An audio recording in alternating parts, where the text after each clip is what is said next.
ہانی حنجور، knife بن عبدالعزیز آل سعود، یہ شخصیات طائف میں پیدا ہوئی ہیں۔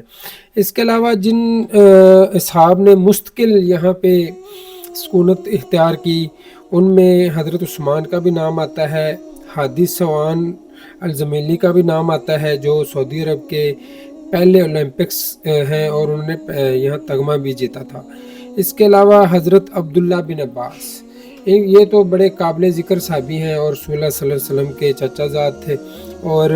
آپ کے بارے میں جو لقب تھا وہ ایسا تھا کہ آپ علم کا دریا ہیں۔ ہم حضرت عبداللہ بن عباس کا تفصیلی ذکر کریں گے اس ولاگ میں، کیونکہ طائف شہر کے اندر حضرت عبداللہ بن عباس کی لائبریری بھی ہے ایک بڑی، اور ان کے نام کی یہاں پہ ایک بہت بڑی مسجد بھی ہے، اور حضرت عبداللہ بن عباس کے جو گھر ہیں جو آج سے 1400 سال پہلے کے تھے وہ بھی وہاں موجود ہیں، اور آپ کی آخری آرام گاہ بھی طائف شہر کے اندر موجود ہے۔ حضرت عبداللہ بن عباس کا اگر ہم ان کا ذکر کریں تو 618 تا 687 آپ صلی اللہ علیہ وسلم کے چچا حضرت عباس رضی اللہ تعالیٰ عنہ، یہ ہم اس سے تھوڑی سی غلطی ہوئی ہے، پیچھے بھی تھوڑی سی غلطی ہو گئی تھی، میں اس کی توسیع کر دوں۔ حضرت عبداللہ بن عباس آپ کے چچا حضرت عباس رضی اللہ تعالیٰ عنہ کے فرزند تھے۔ حضور صلی اللہ علیہ وسلم نے ان کے لیے حکمت اور فقہ و تفسیر کے علوم حاصل ہونے کے لیے دعا مانگی۔ ان کا علم بہت ہی وسیع تھا، اس لیے کچھ لوگ ان کو علم کا دریا بھی کہتے تھے، اور اس کے علاوہ امت کا بہت بڑا عالم، یہ تو ان کا بہت ہی مشہور لقب تھا۔ اس کے علاوہ جو آپ کی شخصیت کے بارے میں جو آتا ہے احادیث میں کہ آپ دراز قد اور گورے رنگ کے حسین و جمیل شخصیت کے مالک تھے۔ اچھا، یہاں ہم تھوڑا سا سٹاپ کرتے ہیں، میں ہسٹری آگے آپ کو بتاتا ہوں۔ یہ میں آپ کو بتاتا چلوں کہ ہم طائف شہر میں الحمدللہ داخل ہو گئے ہیں، تو آپ نے غور کیا ہوگا ویڈیو میں کہ جیسے جیسے ہم طائف شہر کے قریب آ رہے تھے تو ہریالی بڑھتی جا رہی تھی نا، تو میں نے خود یہ چیز بڑی واضح محسوس کی کہ جیسے جیسے ہم طائف کے قریب ہماری گاڑی آتی جا رہی تو ہریالی، پہاڑوں کے اوپر بھی ہریالی آنا شروع ہو گئی تھی، پہاڑوں کے اوپر درخت اور گھاس نظر آنا شروع ہو گئی تھی، اور جب ہم طائف میں داخل ہوئے ہیں تو طائف تو بلا شبہ بہت خوبصورت شہر ہے۔ تو اس میں جو قابل ذکر، سب سے زیادہ قابل ذکر بات ہے وہ یہ ہے کہ یہاں پہ حضرت عبداللہ بن عباس کی ایک بہت بڑی لائبریری ہے، ان کے نام سے ایک مسجد ہے، اور یہاں پہ وہ باغ بھی موجود ہے طائف شہر کے ساتھ ہی، جہاں پہ رسول اللہ صلی اللہ علیہ وسلم نے، جب بچوں نے آپ صلی اللہ علیہ وسلم کو اذیت دی تو آپ صلی اللہ علیہ وسلم نے وہاں بیٹھ کے آرام کیا۔ تو یہ ساری چیزیں ہم آگے جا کے بیان کرتے ہیں اسی ولاگ میں۔ تو یہاں میں ذکر کر رہا تھا حضرت عبداللہ بن عباس کا، جو آپ کے چچا زاد حضرت عباس رضی اللہ تعالیٰ عنہ کے فرزند تھے۔ اچھا جی، تو آپ صلی اللہ علیہ وسلم نے ان کے بارے میں علم و حکمت کی دعا مانگی تھی، تو ان کا جو لقب تھا جو عام مشہور تھا تو وہ علم کے دریا کے نام سے ان کو پکارا جاتا تھا۔ اس طرح میں نے ذکر کیا ہے کہ آپ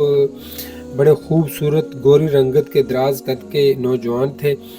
حضرت عمر رضی اللہ تعالیٰ عنہ ان کو کم عمری کے باوجود امور خلافت میں اہم ترین مشوروں میں شریک کرتے تھے۔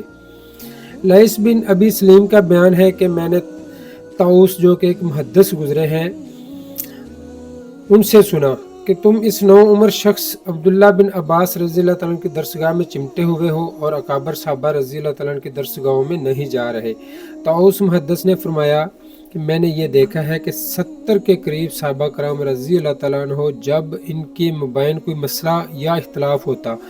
تو وہ سب حضرت عبداللہ بن عباس رضی اللہ تعالیٰ عنہ کے قول پر عمل کرتے تھے۔ اب ہم آتے ہیں جس وجہ سے یہ شہر مشہور ہے، نبی رحمت صلی اللہ علیہ وسلم کا جو مشہور واقعہ ہے اس کا یہاں ذکر کرنا ضروری ہے، جو طائف کے حوالے سے ہے۔ اسی دوران ہم طائف شہر میں پہنچ چکے ہیں۔ یہ جو آپ دیکھ رہے ہیں یہ خوبصورت شہر طائف ہے۔ تو ابھی ہم ذکر کرتے چلے نبی رحمت صلی اللہ علیہ وسلم کے اس مشہور واقعے کا جو آپ صلی اللہ علیہ وسلم کے ساتھ طائف میں پیش آیا۔ نبوت کے 10ویں سال جب مکہ والوں نے آپ صلی اللہ علیہ وسلم کی راہ میں بڑی رکاوٹیں کھڑی کی اور آپ صلی اللہ علیہ وسلم کو اذیت دینے کا کوئی موقع ہاتھ سے نہیں جانے دیتے تو آپ صلی اللہ علیہ وسلم نے اسی دوران اپنا جو پہلا انتخاب کیا دعوت کے حوالے سے وہ طائف شہر کا تھا۔ آپ صلی اللہ علیہ وسلم نے نبوت کے 10ویں سال طائف کا سفر کیا اور آپ صلی اللہ علیہ وسلم نے اپنے ایک غلام حضرت زید بن حارثہ رضی اللہ تعالیٰ کو ساتھ لیا اور طائف کا سفر شروع کیا۔ مکہ سے 50 میل کے فاصلے پر مشرق کی طرف ایک پہاڑی علاقہ ہے، لیکن ان تک جب دعوت توحید پہنچی تو اہل مکہ کی طرح وہ بھی نہ صرف نئے دین کو قبول کرنے پر تیار نہ ہوئے بلکہ آپ کے ساتھ نعوذ باللہ نازیبہ سلوک کرنے پر قریش سے بھی 2 قدم آگے نکل گئے۔ آپ صلی اللہ علیہ وسلم نے وہاں بنو ثقیف کے 3 معزز اشخاص عبد، مسعود اور حبیب جو کہ تینوں بھائی تھے اور عمرو بن عمیر بن عوف کے لڑکے تھے، ان سے ملے، لیکن انہوں نے نہایت بے رخی اور بد اخلاقی کا ثبوت دیا اور ہر طرح آپ صلی اللہ علیہ وسلم کے ساتھ نازیبہ سلوک کیا اور آوارہ لڑکوں کو نبی رحمت صلی اللہ علیہ وسلم کے پیچھے لگا دیا، جنہوں نے آپ صلی اللہ علیہ وسلم کو پتھر مارے اور زخمی کر دیا، حتیٰ کہ آپ صلی اللہ علیہ وسلم کے پاؤں مبارک تک خون پہنچ گیا۔ ابن ہشام بیان کرتے ہیں کہ زخموں سے چور جب نبی رحمت صلی اللہ علیہ وسلم اور حضرت زید رضی اللہ تعالیٰ عنہ ایک باغ میں پناہ گزین تھے تو عتبہ نے انگوروں کا ایک گوشہ اپنے غلام عداس سے بجوایا۔ حضور صلی اللہ علیہ وسلم نے بسم اللہ الرحمن الرحیم پڑھ کر وہ اپنے منہ میں رکھا تو عداس نے حیرت سے کہا، یہ کلام تو یہاں کے باشندے نہیں بولتے۔ آپ صلی اللہ علیہ وسلم نے عداس سے پوچھا کہ تم کہاں کے ہو اور کس مذہب سے تعلق رکھتے ہو؟ اس نے عرض کیا، میں مسیح ہوں اور نینوا کا رہنے والا ہوں۔ تو آپ نے اسے اسلام کی دعوت دی اور وہ مسلمان ہو گئے، اور اس کی کچھ ایسی بھی نسبت تھی کہ نینوا میں حضرت یونس علیہ السلام کا شہر تھا نینوا، تو اس نسبت سے بھی وہ کافی متاثر ہوا اور اس نے قبول اسلام کیا۔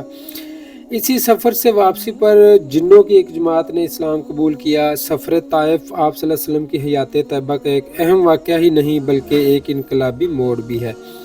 اس سفر میں طائف کے لوگوں نے اعلان حق قبول نہ کیا اور زخموں سے چور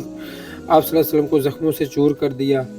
دوسری طرف ایک غلام نے اسلام قبول کیا۔ طائف کا سفر رسول اللہ صلی اللہ علیہ وسلم کے لیے ذاتی اعتبار سے ایک بڑا امتحان آزمائش تھا، تو اسی لیے حضور اکرم صلی اللہ علیہ وسلم نے معرکہ احد سے زیادہ سخت دن قرار دیا تھا اس دن کو جب آپ صلی اللہ علیہ وسلم نے طائف کا سفر کیا تھا، اور جہاں جو واقعہ بیان کیا گیا ہے اس حوالے سے،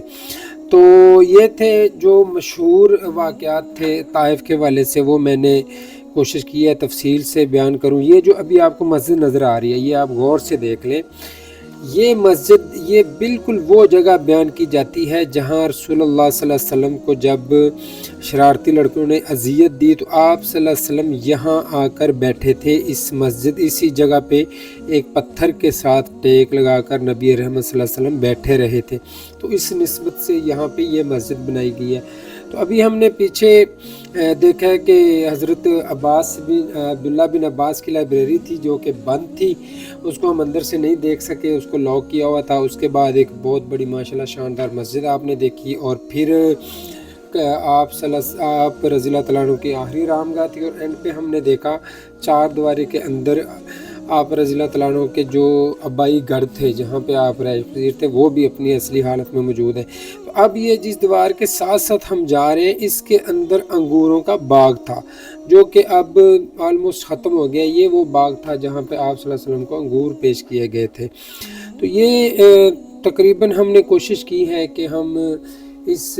ولاگ میں طائف شہر کا مکمل ہم نے تعارف کروایا ہے، اس کی مکمل جو ہسٹری ہے، اور جیسے جیسے وقتاً فوقتاً اس پہ جن لوگوں کا قبضہ رہا اور بالآخر وہ 1926 میں مستقل بنیادوں پہ سعودی حکومت کا حصہ بن گیا اور اب وہ مستقل بنیادوں پر سعودیہ کا شہر ہے۔ تو یہ ساری چیزیں ہم نے تفصیل سے دیکھی ہیں الحمدللہ، اور طائف کا سفر بھی ہمارا تقریباً مکمل ہو گیا۔ اب ہم واپسی کے لیے نکل رہے ہیں۔ دعا کرتے ہیں کہ اللہ تعالی ہمیں صحیح معنوں میں دین اسلام پر عمل کرنے کی توفیق دے۔ تو اس طرح میں گزارش کروں گا اپنے ناظرین سے چلتے چلتے کہ چینل کو ضرور سبسکرائب کر دیا کریں اور ویڈیو کو ضرور لائک کیا کریں۔ کوئی بات کوئی مشورہ دینا ہو تو کمنٹ باکس میں دے دیا کریں۔ دعاؤں میں یاد رکھیں جی، ملتے ہیں انشاءاللہ اگلی زیارت میں۔ والسلام۔